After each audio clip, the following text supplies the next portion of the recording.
Baca bab pentingnya kita ikramul muslimin, atau tentang orang yang bangkrut pada hari kiamat. Kita akan bahas itu. Assalamualaikum warahmatullahi wabarakatuh.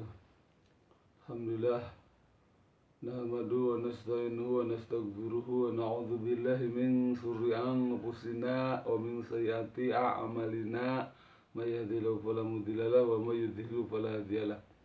Asyhadu an la ilaha illallah wa asyhadu anna Muhammadan abduhu wa rasuluhu. Allahumma shalli ala sayyidina Muhammad wa ala alihi wa man tabi'ahu ila yaumil qiyamah.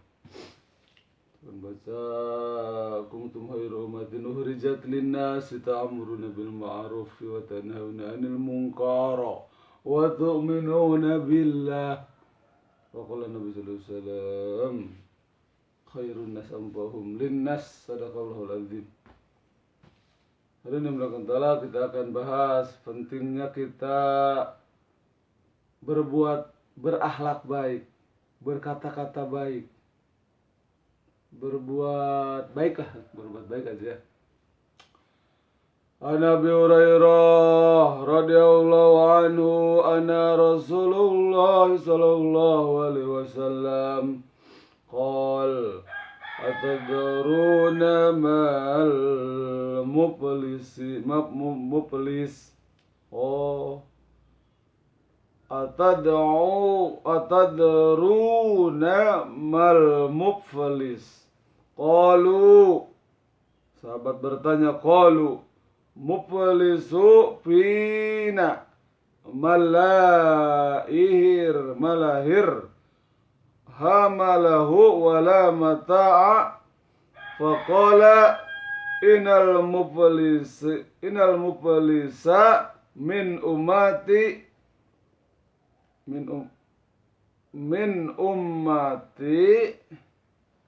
mala hada wa safaka dama hada wa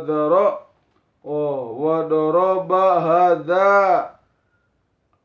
hada fayu'ta hada min hasanatih wa hada min hasanatih fa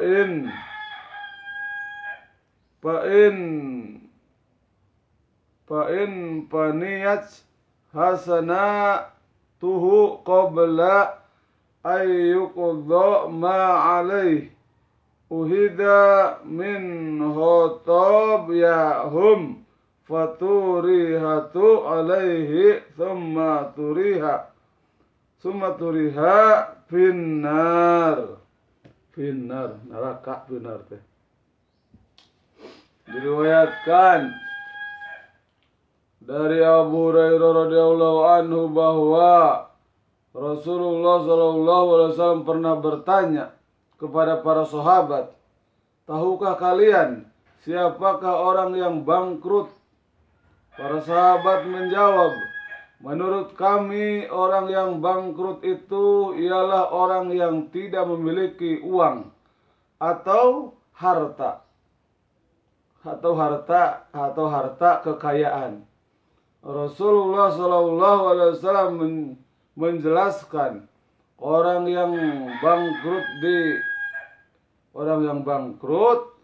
di kalangan umatku ialah orang yang datang pada hari kiamat dengan membawa banyak amal kebaikan berupa sholat, puasa dan zakat, tetapi ia juga membawa amal-amal keburukan. Ia pernah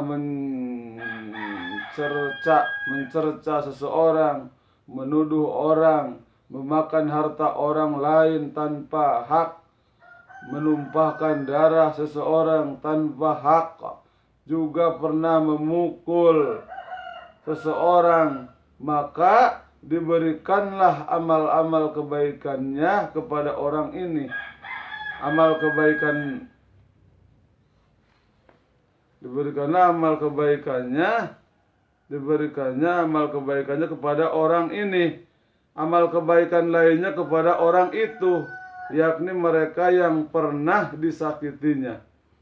Jika amal kebaikannya telah habis, sedangkan hak-hak mereka belum terbayar, maka diambillah dosa-dosa mereka yang pernah disakitinya itu, lalu ditimpahkan ke atasnya. Allahu Akbar. Kemudian ia dilempar ke dalam neraka. Hadis riwayat Muslim, bab haram berbuat zalim. Hadis nomor 636579. Allahu Akbar. Jadi orang yang bangkrut itu orang yang banyak amalnya. Amalnya banyak, sedekahnya banyak, puasanya getol ya. Puasa Ramadan, puasa sunnah dan sebagainya. Sholatnya juga rajin, hadirin yang mulia. Tetapi dia suka memarahi orang, memarahi orang. Dan juga suka mengambil harta orang. Dan juga suka membunuh orang. Dan juga suka merugikan orang, intinya ya. Suka merugikan orang aja. Dan sebagainya. Suka merugikan orang. Maka nanti di akhirat itu amal-amalnya akan dipinta oleh orang itu, akan dituntut. Termasuk mungkin orang kita sholat, kita diam saja. Ketika kita sholat, kita berbuat baik, kita diam saja, termasuk mungkin dia akan menuntut, kenapa engkau tidak mengajakku? Mungkin termasuk itu juga salah satu, termasuk orang yang tidak berdakwah. Ketika seseorang itu sholatnya rajin, ke masjidnya rajin, tapi tidak mau mengajak orang lain, ya, mungkin itu juga termasuk. Wallahu alam. Tidak mau mengajak orang lain, dia sholat sendiri saja, ke masjid dia sendiri, tidak pernah orang-orang di sekitarnya diajak dan sebagainya. Maka itu pun akan menuntut. Kalau dia suka sholat tapi dia tidak pernah mengajak saya, tidak pernah menasihati saya, maka saya pun menuntut. Mungkin termasuk itu, termasuk orang yang nanti bangkrut itu, termasuk orang itu, orang yang tidak mau dakwah, tidak mau mengajak orang. Amalnya buat sendiri saja, yang lain tidak diajaknya. Maka itu orang yang bangkrut juga. Maka pentingnya kita juga ngajak ya. Bagaimana orang-orang pun kita beribadah, orang-orang pun sama beribadah. Jangan sampai kita ibadah, orang lain tidak, dan kita membiarkannya. Itu pun akan menuntut diantaranya gitu. Tapi kalau dalam hadis ini, yaitu orang yang bangkrut itu ketika orang itu banyak amalnya, tapi suka memarahi orang, suka merugikan orang, suka membunuh orang, suka apalagi ya, suka mengambil hak orang, ya maling ya mungkin ya, dan sebagainya. Itu nanti di sana akan jadi orang yang bangkrut. Tapi sebenarnya tidak mungkin kalau orang suka maling, suka membunuh, tidak mungkin dia sholat, dia bawa amal banyak sih sebenarnya. Karena orang yang maling itu tahu dia itu maling, mana dia ibadah sih. Tapi begitulah yang dalam hadis ini.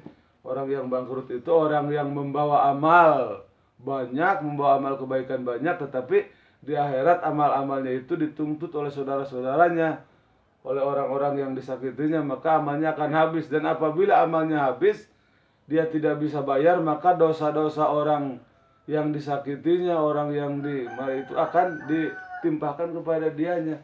Sehingga dia tadinya membawa amal banyak, membawa amal yang banyak, jadi membawa dosa yang banyak, akhirnya dia masuk neraka.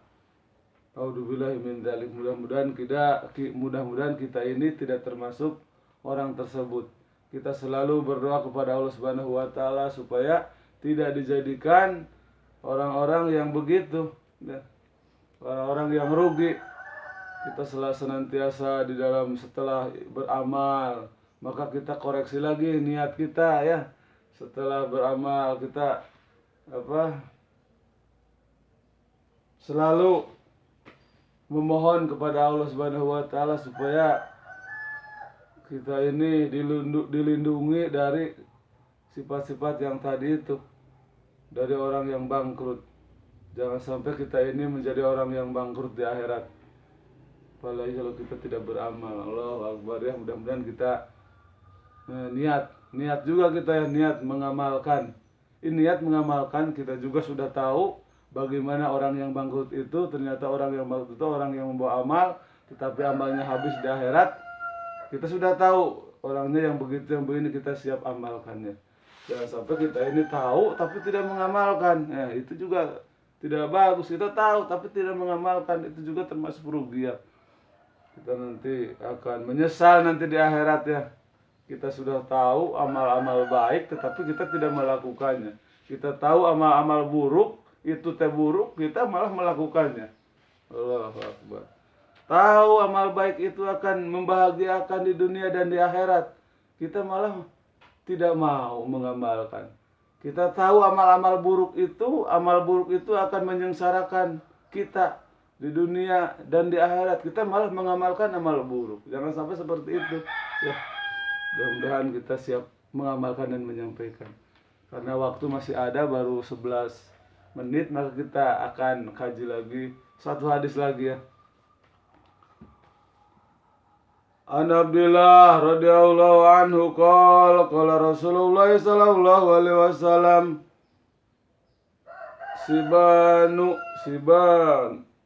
sibabul muslim husubun wa qitaluhu kufru.